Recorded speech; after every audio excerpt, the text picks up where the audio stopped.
E aí, já pararam para pensar em como o mundo realmente funciona?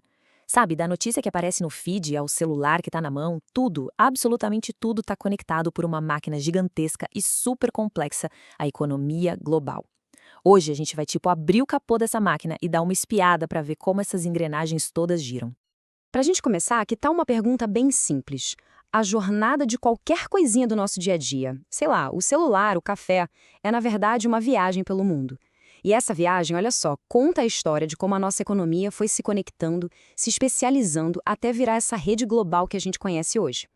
Olha, para entender hoje, não tem jeito. A gente precisa voltar no tempo. E vamos voltar para o maior reset do mundo moderno, o fim da Segunda Guerra Mundial. Foi exatamente ali que as peças do tabuleiro global foram, sabe, completamente reorganizadas. E isso criou as bases do sistema em que a gente vive até hoje. A guerra, basicamente, demoliu os antigos impérios. Pensa só, potências como o Reino Unido e a França, que antes mandavam no mapa, saíram da guerra economicamente arrasadas. E aí, nesse vácuo de poder, surgiram dois novos gigantes. De um lado, os Estados Unidos e do outro, a União Soviética. E eles vinham com ideologias e modelos econômicos, nossa, totalmente opostos. E essa mudança toda no mapa, claro, teve um efeito dominó. O enfraquecimento da Europa acelerou a independência de dezenas de colônias na Ásia e na África. E, de repente, o mundo ganhou um monte de países novos, com novos governos e, o mais importante para a nossa conversa, novos mercados.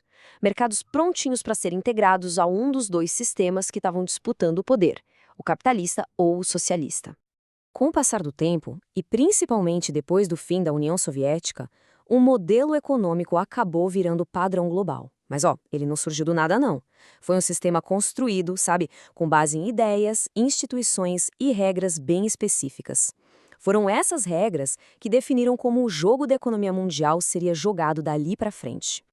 O ponto-chave aqui foi uma baita mudança de foco. Em vez de cada país ficar ali tentando proteger a própria indústria, a nova filosofia foi tipo: quer saber? Vamos derrubar as barreiras. A grande ideia era incentivar a troca de produtos e serviços no mundo todo para criar um mercado global que fosse único e super integrado. E a ideologia, que serviu como, digamos, o manual de instruções para o capitalismo global, foi o neoliberalismo. Ele ganhou muita força, principalmente a partir dos anos 90. E a ideia central era bem direta. O Estado tem que dar um passo para trás e deixar o mercado agir com mais liberdade. Simples assim. E esse manual tinha basicamente três passos bem claros. Primeiro, reduzir a mão do governo na economia. Segundo, privatizar as empresas estatais. E terceiro, botar o mercado para competir de verdade. Na prática, foi uma transferência gigante de poder econômico. Saiu das mãos do Estado e foi direto para o setor privado. E para garantir que todo mundo seguisse as regras do jogo, duas instituições globais viraram peça-chave. Dá para pensar no FMI como o socorrista financeiro, sabe? Aquele que empresta dinheiro para países em crise. E o Banco Mundial seria o construtor, financiando aqueles projetos gigantes de infraestrutura. Juntos, eles viraram os guardiões dessa nova ordem econômica. Mas, espera aí, a política não conta a história toda. De jeito nenhum. Enquanto o mapa do mundo estava sendo redesenhado, uma revolução bem silenciosa acontecia dentro das fábricas. E ela transformou radicalmente o que a gente produz e como a gente produz. Cada revolução industrial foi tipo um salto gigantesco para a humanidade. Primeiro, lá no século XVIII veio o motor a vapor e mudou tudo. Depois, no finzinho do século XIX, a eletricidade e a linha de montagem trouxeram a produção em massa. E aí, finalmente, no meio do século XX, a terceira revolução chegou com os computadores, com a automação, e acelerou a produção a um nível que, sério, parecia coisa de ficção científica. E o mais fascinante é como a própria filosofia da fábrica mudou. A gente deixou para trás o Fordismo, aquele da linha de montagem super rígida, com estoques enormes, e aí a gente entrou no Toyotismo, um modelo flexível que produz só o que precisa, na hora que precisa, o famoso just in time, e com equipes de trabalhadores que fazem várias tarefas. Foi a transição da produção em massa para uma produção muito mais inteligente. E aí, quando a gente junta tudo isso, as mudanças políticas, as econômicas e as tecnológicas, qual é o resultado? Bom, o resultado é o fenômeno que define a nossa era, a globalização. Aquela ideia de um mundo cada vez mais e mais interligado. A promessa central da globalização é muito, muito poderosa. Um mercado global mais eficiente. A ideia é essa: diminuir as fronteiras para que mercadorias, dinheiro e informação possam fluir livremente. Um mundo, em tese, sem nenhum atrito. Mas, como a gente vai ver, a teoria é uma coisa, né? Só que na prática... Bom, na prática, essa integração é bem seletiva. Containers cheios de mercadorias, dinheiro, isso tudo atravessa o mundo livremente, sem problemas. Mas e as pessoas? Para as pessoas, as fronteiras são bem reais. Muitas vezes são muros mesmo. Principalmente para quem vem de países mais pobres, essa história de mundos sem fronteiras simplesmente não existe. O grande geógrafo brasileiro Milton Santos, aliás, resumiu essa contradição de um jeito perfeito. Ele dizia que a globalização, do jeito que a gente conhece, não é uma via de mão única que serve para todo mundo.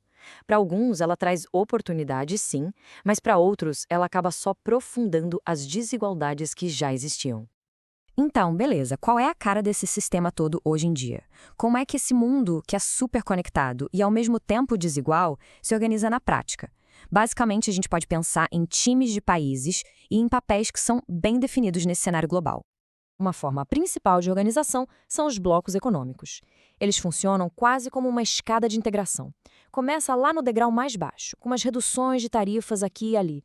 Depois sobe para o livre comércio, aí para tarifas externas comuns e vai subindo até chegar no topo. E no topo está o quê? Um mercado comum, com gente e capital circulando livremente, e às vezes até com uma moeda única, como é o caso do euro. E se a gente olhar para o mundo todo, a gente vê uma divisão de papéis bem clara. De um lado estão os países desenvolvidos, focados nos tecnopolos, ou seja, os centros de alta tecnologia. De outro lado, tem países como o Brasil, que se especializaram na exportação de matéria-prima, as famosas commodities. E ainda tem um terceiro grupo, como a China e a Índia, que viraram meio que as fábricas do mundo, com muita mão de obra para manufatura e serviços. Cada um tem seu papel nesse grande tabuleiro. E o resultado final dessa estrutura toda é esse número aí. Em 2023, apenas 7 países, o famoso G7, controlavam mais de 43% de toda a riqueza do planeta. Para pensar nisso, 7 nações com quase metade de todo o dinheiro do mundo.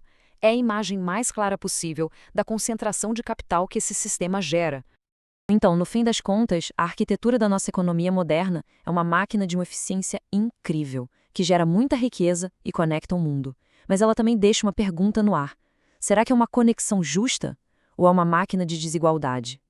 Essa, no fundo, é a grande questão sobre o futuro que esse sistema todo está construindo para a gente.